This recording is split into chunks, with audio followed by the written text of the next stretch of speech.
going? How are you? I'm doing well. Doing well. Taken a while to get you to the podium. Yeah. First trip.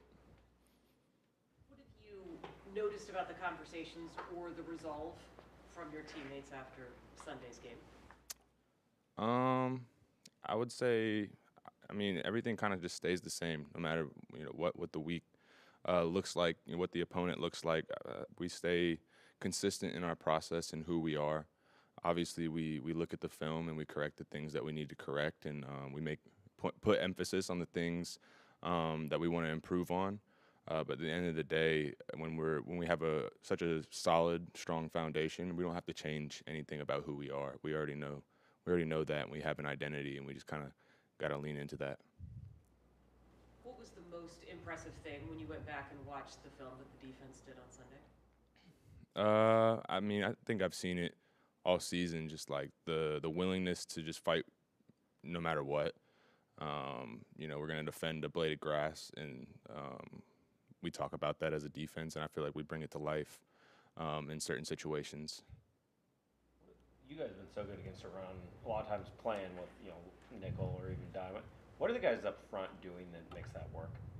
They're really strong on double teams. They split double teams. They play very selfless football, and as a linebacker, you always really appreciate that.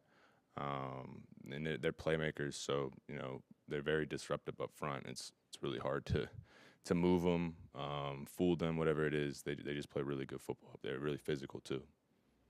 What did it mean to get Ernest back after missing him for just a week? It was great getting him back out on the field. I know, regardless of who's out there, though, everyone's going to be ready. Everyone prepares like they're going to start. But it was fun having EJ back out there.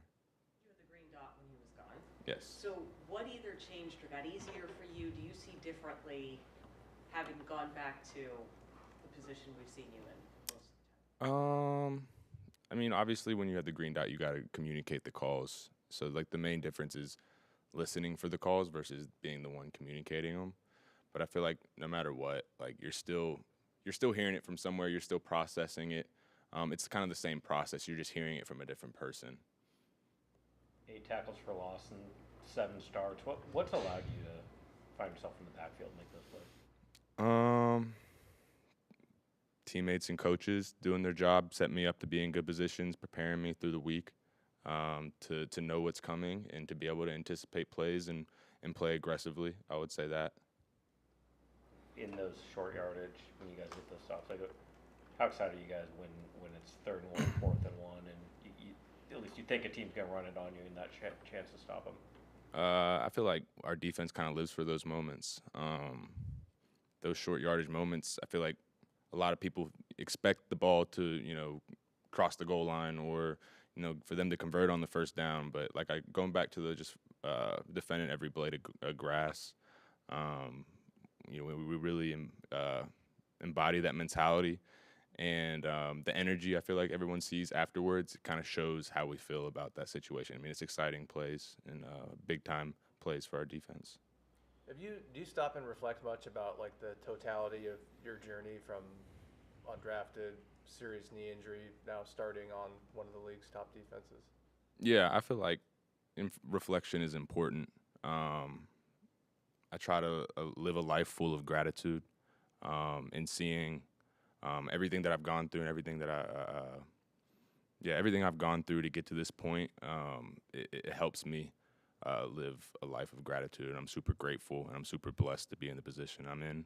And I feel like everything that I've been through to get to this point has just built me up and prepared me for the situation that I'm in now even more. What was it like coming back from the knee injury? How different physically does it feel being 2 years removed from it as opposed to 1? Physically, I mean, I feel fine. The knee doesn't create any issues for me. The initially coming back, I feel like the biggest struggle was probably mentally, trusting it again, not having the reps under my belt and kind of getting thrown out there into the fire a little bit. There was a lot of times where like I didn't feel like myself on the field, and that was really frustrating. And it was I had to fight really hard to get to the spot where I wanted to be and where I felt like myself and was playing with a lot of confidence again, like I had always done prior to that. How many times in your career have you been told you're too small to play linebacker? Every level, high school, you get college coaches, recruiters come in and tell you what you can and can't do. You prove them wrong, and then you're getting ready for the next step, and all you hear is like he was a good college player, but he's not able to do it at the next level. And then to be able to overcome that again, it's been a lot of fun, but also that's not really like my main focus, is like not to prove anybody wrong, because it's like the norm, right? You see it all the time. It's really hard to do, so it's not necessarily proving anyone wrong. I don't think that's my mission or goal. But yeah, it's happened, I'd say, a lot at every level. When colleges were recruiting you, where did they want to potentially move you to? As far as position, you mean? I mean, it was always linebacker. No one I don't think I said it. They tried to move my position, but if I did, that's my mistake. But it was always linebacker. I was always going to play linebacker. But there were some schools who would try and say that I wasn't big enough to play linebacker at their school. The Reggie White move that you pulled off on the sack in Jacksonville, how long have you had that in your arsenal? I mean, I've worked it on like one-on-one pass rush stuff. I've never done it in the game. It's kind of just like a reaction, like using momentum and recognizing something and just trying to counter and be effective. It's kind of just instinct, honestly. I've never done that in the game. Anything else, guys? Thank you. Thanks, Reggie. Appreciate you guys.